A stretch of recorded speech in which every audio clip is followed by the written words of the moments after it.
ষাট গম্বুজ মসজিদ খুলনা বিভাগের বাগেরহাট জেলায় অবস্থিত হযরত খানজাহান আলী এই মসজিদ নির্মাণ করেন। ৬০টি গম্বুজ বিশিষ্ট হওয়ার জন্য এই মসজিদকে ৬০ গম্বুজ মসজিদ বলে। তবে সত্য হচ্ছে এই মসজিদের গম্বুজের সংখ্যা মোট ৮১টি।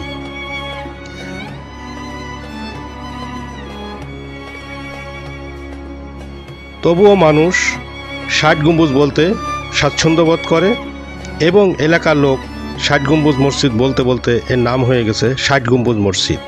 এর পাশেই রয়েছে একটি অজুখানা বা মুসল্লিদের অজু করার জন্য একটি জলাধার।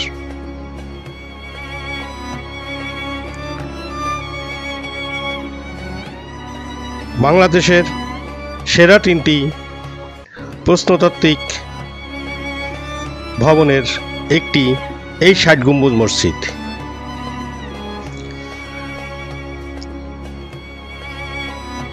পনেরোশো শতাব্দীতে এই মসজিদের গোড়াপত্তন করেন। শুরুতেই হযরত খানজাহান আলী একটি দরবার হল নির্মাণ করেন তার বৈঠক করার জন্য।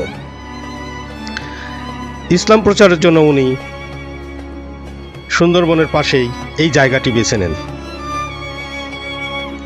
বন্ধুরা, যারা ভ্রমণ পথিক চ্যানেলটি এখনও সাবস্ক্রাইব করেননি, বিশেষভাবে অনুরোধ করছি আমার এই ভ্রমণ পথিক চ্যানেলটি সাবস্ক্রাইব করে বেল বাটনটি প্রেস করে রাখুন এবং লাইক কমেন্ট শেয়ার করে আমাকে নতুন কন্টেন্ট তৈরি করতে উৎসাহিত করুন। মুসলমানদের নিকট এই মসজিদটি অত্যন্ত প্রিয় এবং ভ্রমণ করার উদ্দেশ্যে এই মসজিদটি যখন দেখতে যায় এখানে সালাত আদায় করে এবং চারিপাশটা ঘুরে দেখে। হযরত খানজাহান আলী রহমতুল্লাহি আলাইহি উনি ১৫শ শতাব্দীতে সুন্দরবনের এই এলাকাতে আসেন। বন্ধুরা, শুরুতেই বলে দেই, এই মসজিদ দেখতে হলে বাংলাদেশের যে কোনো প্রান্ত থেকে খুলনা শহরে আসতে হবে।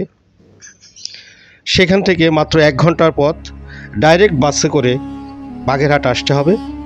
খুলনা থেকে বাগেরহাটে প্রবেশের ৫-৭ কিলোমিটার আগেই রাস্তার বাম পাশে এই মসজিদটি চোখে পড়বে। ওখানে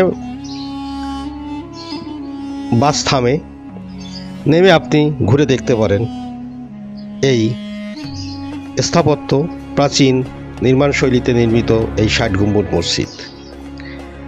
পাশে থাকা বিশাল জলাধার বা দিঘিটি দেখতে অনেক সুন্দর। মসজিদটি আপনাকে মুগ্ধ করবে। প্রতিদিন প্রচুর দর্শনার্থী এই মসজিদ দেখতে আসে। ভালো লাগার মতো একটি স্থাপনা। যারা প্রাচীন স্থাপনা দেখতে পছন্দ করেন তাদের কাছে অবশ্যই এটা ভালো লাগবে। আমি প্রতিনিয়ত প্রাচীন স্থাপনা বা বিভিন্ন ভ্রমণ নিয়ে কাজ করি। আমি নিজে একজন ভ্রমণ পথিক, যেখানে ঘুরতে যাই সেখান থেকে ভিডিও করে আসি। আপনাদের উৎসাহ পেলে নতুন কোনো ভিডিও নিয়ে হাজির হব আগামী সপ্তাহে। সে পর্যন্ত সবাই ভালো থাকুন, সুস্থ থাকুন। দেখা হবে আবারও নতুন কোনো ভ্রমণ স্পটে। সে পর্যন্ত সবাইকে ধন্যবাদ জানিয়ে আমি বিদায় নিচ্ছি।